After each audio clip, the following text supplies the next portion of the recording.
On a sweltering summer morning in Atlanta, Georgia, the police department's emergency hotline received the most bizarre call in its history, a trembling young man's voice. I killed Detective Kenneth Hayes. He's dead. I killed the man I loved. This is the true story of love, betrayal, and deadly secrets within the Atlanta Police Department, where hiding your true self could become a matter of life.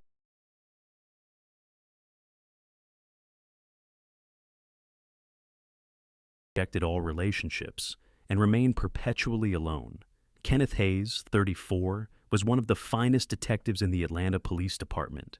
Standing 6'1", with a muscular build and piercing eyes, Kenneth epitomized what a good cop should be. His colleagues called him the Ghost, not because he was scary, but because he'd show up, get the job done, then vanish without anyone knowing where he went.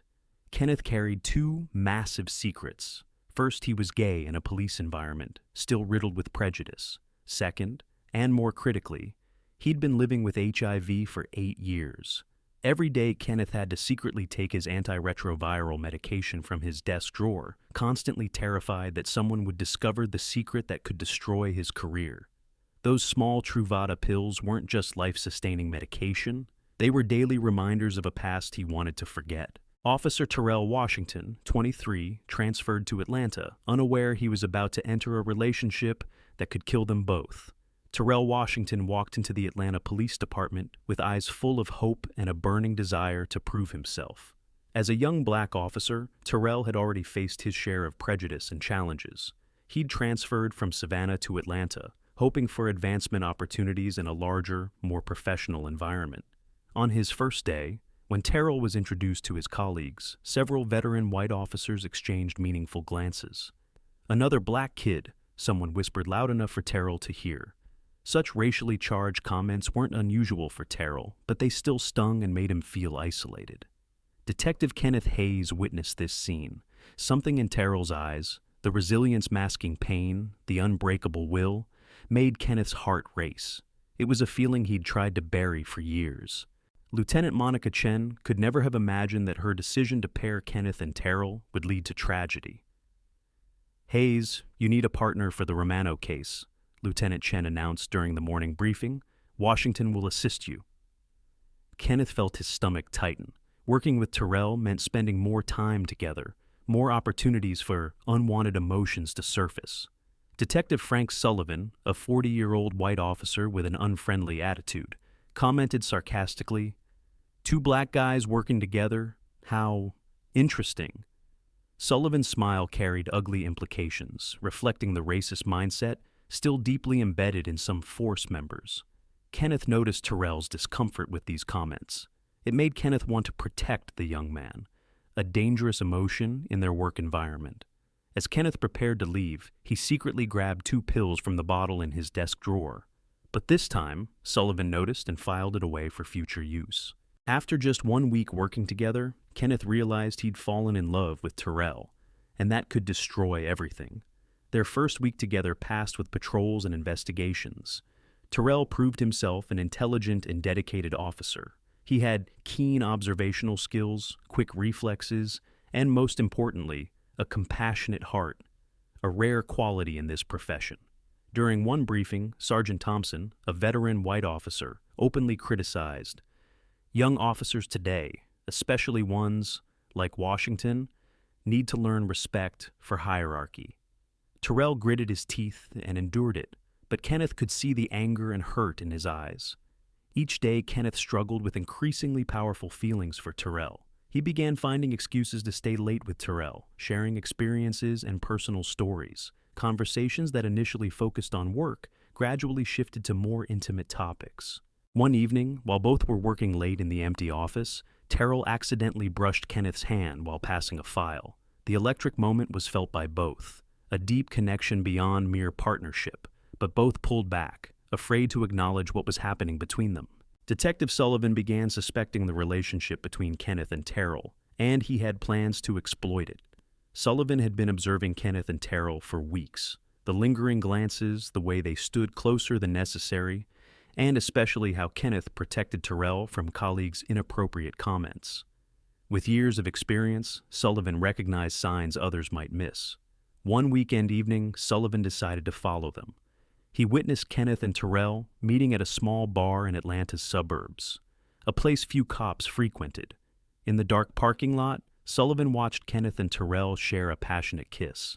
Instead of reporting immediately or confronting them directly, Sullivan decided to keep this information as insurance for the future. He knew that in an organization as conservative as the police department, this information could become a powerful weapon. Sullivan also began noticing Kenneth's secretive pill-taking habit. With years of experience and connections in the medical field, he suspected these weren't ordinary vitamins. The combination of hidden medication and a gay relationship sparked troubling theories in Sullivan's mind. In a private confrontation, Sullivan approached Kenneth. "Hayes, you know I care about my colleagues' health, right? Especially health issues that might affect job performance." Kenneth sensed the implied threat but tried to remain calm. "I don't know what you mean, Sullivan." "Oh, you will," Sullivan smiled maliciously, leaving Kenneth with deep unease. While Kenneth and Terrell investigated the biggest drug case of their careers, they didn't know they were becoming targets of both criminals and corrupt colleagues. The Vincent Romano case had consumed Kenneth's thoughts for 2 months. Romano was an Italian-American drug lord controlling 3 Atlanta districts, from cocaine distribution to money laundering through legitimate businesses. He was smart, ruthless, and had a tight protective network. Kenneth and Terrell had gathered enough evidence to arrest Romano, but they knew they'd only get one shot. If they failed, Romano would disappear forever. Romano began direct threats. One night, when Terrell left his apartment, he discovered all 4 tires slashed. On the windshield was a note: "Don't interfere with things that ain't your business, boy. Next time won't just be tires." When Terrell reported the threat to superiors, Sergeant Thompson responded coldly and dismissively. "Washington, maybe you're being oversensitive. Could just be kids pranking or people who don't like cops. Don't make everything about race." The lack of support from supervisors made Terrell feel even more isolated and hurt. He felt like he was fighting on multiple fronts, against criminals, racial prejudice, and now the indifference of those supposed to protect him. Kenneth witnessed Terrell's pain and decided to act. He offered to stay overnight at Terrell's apartment for protection.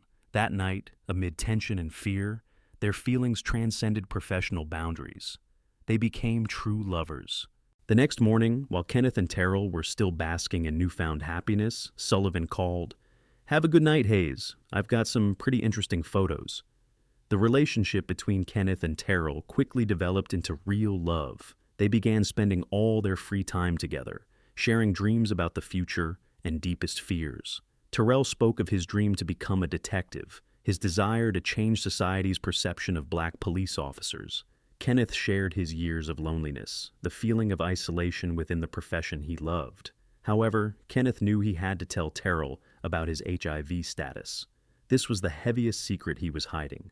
Every time they were intimate, Kenneth always ensured protection, but he knew Terrell deserved the truth. Fear of losing the man he loved kept Kenneth postponing that conversation. "Maybe next week," he told himself. "When the Romano case ends, I'll tell him." But one particularly romantic night, overwhelming emotions made Kenneth forget his usual caution. They had unprotected sex. Afterward, Kenneth was tormented but couldn't bring himself to confess to Terrell what had happened. He could only hope that with his undetectable viral load, the transmission risk would be low. Sullivan escalated the pressure. He demanded Kenneth provide classified information about the Romano case to sell to criminal rivals. "Either you help me, or I'll tell everyone about your beautiful love story. And who knows how Lieutenant Chen will react when she learns 2 of her subordinates are romantically involved." Kenneth firmly refused. He couldn't betray justice, even if the price was his career and love. Sullivan threatened, "Hayes, did you know I've investigated those pills you take daily? Truvada. Very interesting. I wonder if your young lover knows about this?" When Terrell began feeling unwell and went for a health check, he never imagined the results would change his life forever. 2 months after their relationship began, Terrell started experiencing unusual fatigue, mild fever, and flu-like symptoms. According to department regulations, all transferred personnel must undergo periodic health checks after their first 6 months. Dr. Patricia Kim, a physician at the Atlanta Police Medical Center, urgently called Terrell in after receiving test results. Her office was small and dignified, with diplomas and certificates hanging on the walls. The air felt thick, as if carrying bad news. "Officer Washington," Dr. Kim began, her voice gentle but serious. "I have bad news. Test results show you've contracted HIV." Terrell's entire world suddenly collapsed. He felt like someone had just punched him in the stomach, making it impossible to breathe. That has to be a mistake," he stammered. I'm always careful." "We've rechecked the results 3 times," Dr. Kim replied.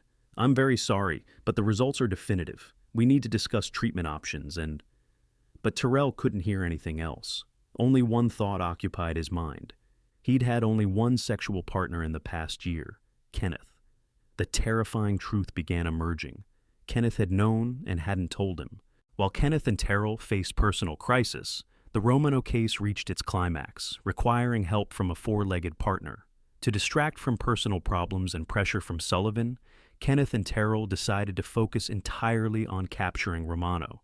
However, this criminal was extremely cautious and had cleaned up evidence thoroughly. During a warehouse search they suspected of hiding drugs, they discovered a large but completely empty space. Romano had advance warning and moved all illegal merchandise. "We need Rex," Kenneth said, referring to the narcotics unit's German shepherd. Rex was a professionally trained dog capable of detecting drug traces even after chemical cleaning. Officer Sarah Kim, the Korean-American dog handler, explained, "Rex has exceptionally sensitive smell. He can detect drug residues in the air, on surfaces, even after thorough chemical cleaning." When Kenneth and Terrell requested K-9 support, Sergeant Thompson contemptuously refused. "Who do you two think you are? I can't waste valuable resources on unnecessary requests from rookie officers." Only when Lieutenant Chen intervened and emphasized the Romano case's importance were they allowed to use Rex. The intelligent dog detected traces leading to a secret warehouse in an industrial area they'd never known about. But when they arrived, they walked into Romano's elaborate trap.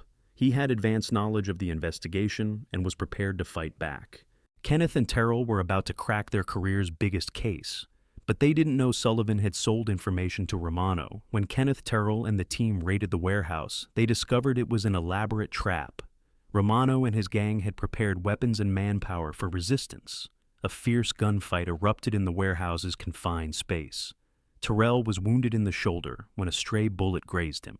Kenneth had to protect him while waiting for outside backup. Blood from Terrell's wound soaked his uniform, and Kenneth felt his heart being torn apart. While hiding behind cargo boxes, Terrell whispered to Kenneth, "If we die here, I want you to know I still love you, despite everything that's happened." Rex, the K-9 unit, helped them find safe escape through a ventilation system. Using his excellent navigation skills, Rex led them to where Romano was actually hiding. When they finally captured Romano, he revealed with an evil smile, "You think I knew you were coming by accident? I have a very good friend in your police department. He needs money badly, and I need information badly." Kenneth and Terrell looked at each other, both thinking of Sullivan. The evidence of betrayal was clear. When Kenneth and Terrell began investigating Sullivan, they discovered a corruption network far larger than imagined. Using evidence from Romano's testimony, Kenneth and Terrell secretly investigated Sullivan. They discovered he'd been taking money from multiple criminal organizations for 5 years, not just selling information, but warning about raids in advance. More frightening was Sullivan's blackmail file, containing personal information about many colleagues. He'd collected secrets about private lives, financial situations, even minor mistakes to blackmail or control them. When Sullivan discovered he was being investigated, he decided to make his final move. Sullivan threatened to expose Kenneth and Terrell's relationship to the entire police department and even local media. "You have 24 hours to stop the investigation and destroy all evidence against me," Sullivan warned over the phone. "Otherwise, I'll tell everyone about your beautiful love story and about Hayes' special health condition. I wonder if Washington knows about his boyfriend's HIV." The confrontation between Kenneth and Terrell would lead to words and actions they'd regret forever. Terrell came to Kenneth's apartment in a state of rage and desperation. He'd been drinking to find courage to face the truth. When Kenneth opened the door, he found Terrell sitting in the living room's darkness, holding the Truvada bottle. "What are these pills, Kenneth?" Terrell held the bottle with trembling hands. Truvada, I Googled it. These are HIV treatment drugs. You knew and you didn't tell me? Kenneth felt like someone had just pulled the rug from under him. Terrell, I was going to tell you. I've been on treatment, viral load undetectable, transmission risk very low. Very low, Terrell exploded, jumping up from the chair. But not zero. You made that decision for me. You put my life at risk without giving me a choice. Kenneth tried to move closer. You don't understand. I love you, Terrell. I never wanted to hurt you. Love? Terrell laughed bitterly. You call this love? Hiding the truth? Putting me in danger? Then letting me find out through a medical diagnosis? During their argument, Kenneth's phone rang. Sullivan called to congratulate them on their secret being revealed. Who was that? Terrell asked, hearing the malicious voice from the speaker. Who knows about us? Kenneth was forced to admit about Sullivan's blackmail, the photos, the threats to destroy both their careers. So you knew we were being watched? Terrell screamed. And you still said nothing? You let me live in complete ignorance? Terrell's emotions had reached their limit. He began throwing objects around the room. You've ruined everything. My career, my health, my future. I trusted you. I didn't mean for this to happen, Kenneth tried to say. Intentions? Terrell interrupted. You think intentions matter more than consequences? I have HIV, Kenneth. I could be kicked out of the force if this is discovered.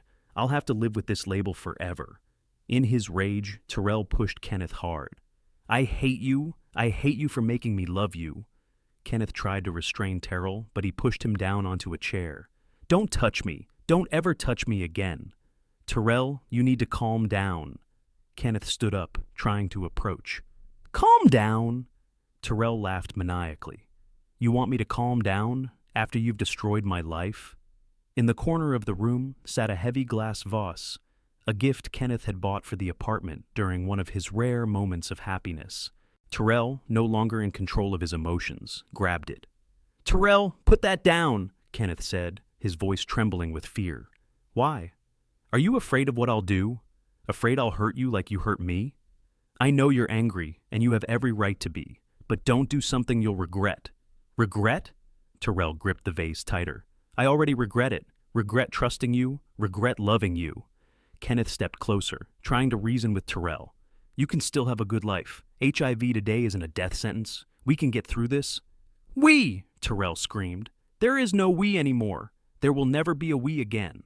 In his ultimate fury, Terrell turned and struck the glass vase against Kenneth's head. The sound of breaking glass echoed through the room, followed by the thud of a body hitting the floor. The moment Terrell realized Kenneth was dead, he knew his own life had just ended along with the man he loved. Sudden silence enveloped the room. Terrell stood there, the shattered vase in his hands, looking down at Kenneth lying motionless on the floor. Blood from Kenneth's head wound spread out, staining the white carpet red. Kenneth! Kenneth! Wake up! Terrell whispered, then screamed, Wake up! He knelt down, trembling as he checked for a pulse. Nothing. Trying to find signs of life, but Kenneth's eyes had dimmed, no longer holding any light. No, no, no, Terrell repeated like a mantra, hoping to change reality. I didn't mean to. Kenneth, I'm sorry. I love you. The horrible truth crashed down. He had killed the man he loved. Not in self-defense, not by accident, but because anger and pain had made him lose control. Terrell sat beside Kenneth's body, tears falling endlessly. He took Kenneth's hand, now cold, and held it tightly. After an hour in absolute despair, Terrell called 911. 911, what's your emergency? I killed Detective Kenneth Hayes. Terrell's voice shook. He's dead. I killed the man I loved. The investigation into Kenneth's murder not only revealed the tragic romance, but also exposed a vast corruption network within the police department. Lieutenant Chen was first on scene. She had worked with Kenneth for years and considered him like a son. Seeing the body of one of her finest detectives, she couldn't contain her emotions. Terrell didn't try to deny guilt or cover up. He told everything: the relationship, hiding HIV status, Sullivan's blackmail, and the final argument that led to tragedy. Detective Carlos Martinez, assigned to investigate, quickly verified Terrell's account through messages and calls between the two men. Deeper investigation also uncovered Sullivan's corruption network. When arrested, Sullivan tried to deny guilt, but unexplained money in his accounts and Romano's testimony were enough to convict him. During interrogation, Sullivan even showed indifference to Kenneth's death. He brought it on himself. If he hadn't lived a life of lies, maybe he'd still be alive. Officer Terrell Washington was tried for manslaughter. The defense argued this was an act of emotional loss of control, with no premeditated intent to kill. During trial, many details of Kenneth's life were exposed. Colleagues learned for the first time about his HIV status and sexual orientation. Some showed sympathy, but there were also negative reactions, reflecting backward thinking that still existed. Dr. Patricia Kim testified about the psychological impact of HIV diagnosis on a young person, especially when feeling betrayed by someone they trusted. Being diagnosed with HIV is a major shock, she explained, but knowing you might have avoided it if warned beforehand can make emotions explosive and uncontrollable. Terrell didn't deny his guilt. In his final statement, he said, "I killed the person I loved most in this world. No reason can justify that action. Kenneth deserved to live, deserved a chance to explain. I took that away from him and from myself." Terrell was sentenced to 12 years in prison for second-degree manslaughter. The court considered mitigating factors: no prior record, abnormal emotional state due to HIV diagnosis, and feelings of betrayal. Sullivan received 15 years for corruption, blackmail, and obstruction of justice. Subsequent investigations uncovered many other corruption cases involving him. Romano, despite losing his information source in Sullivan, was still sentenced to life for drug-related crimes and murder. The case created major changes in the Atlanta Police Department. Lieutenant Chen, now promoted to captain, implemented a series of reforms. New training programs were introduced covering HIV/AIDS awareness, employee privacy rights, and anti-discrimination. Personal information security policies were strengthened. A confidential hotline was established for employees to report corruption or harassment without fear of retaliation. Officer Sarah Kim and K9 Rex were recognized for their service in breaking the Romano case. Rex was awarded a medal and retired with honors. In prison, Terrell became a model inmate. He participated in education programs, studied law, and became a counselor for other HIV-positive inmates. He wrote long letters to Kenneth's family, though they refused to receive them, expressing deep remorse and seeking forgiveness. In one letter, he wrote, "I know no apology can bring Kenneth back, but I hope our story can help others avoid similar tragedies. Love should never be built on a foundation of deception, no matter how justified the reason seems." 3 years after the case, Captain Chen stood before Kenneth's grave in Greenwood Cemetery. She placed a bouquet of white roses, flowers Kenneth had once mentioned loving in a rare conversation. "We've changed many things, Kenneth," she said softly. "The police department is safer now for people like you. We've learned that secrecy breeds fear, and fear breeds tragedy." The gravestone was engraved, "Detective Kenneth Hayes, a brave officer, a good man. He deserved to live in truth and love." The story of Kenneth and Terrell serves as a warning about the price of dishonesty in love. Kenneth, despite having legitimate reasons to hide his health condition, robbed Terrell of his right to choose. This not only led to HIV transmission, but created a deep sense of betrayal. However, Terrell's reaction, while emotionally understandable, crossed the line and led to irreversible consequences. Anger, however justified, is never grounds for violence. The case also exposed systemic issues: racial discrimination, HIV, AIDS stigma, and the culture of silence in law enforcement organizations. Post-case changes showed that progress can emerge from tragedy if we have the courage to face truth and change. Ultimately, this is a story about the importance of honesty, compassion, and the need to create safe environments where people can live authentically without fear of judgment or retaliation. Only then can tragedies like this be prevented. True love demands honesty, no matter how painful the truth, because when love is built on deception, it can become a deadly weapon.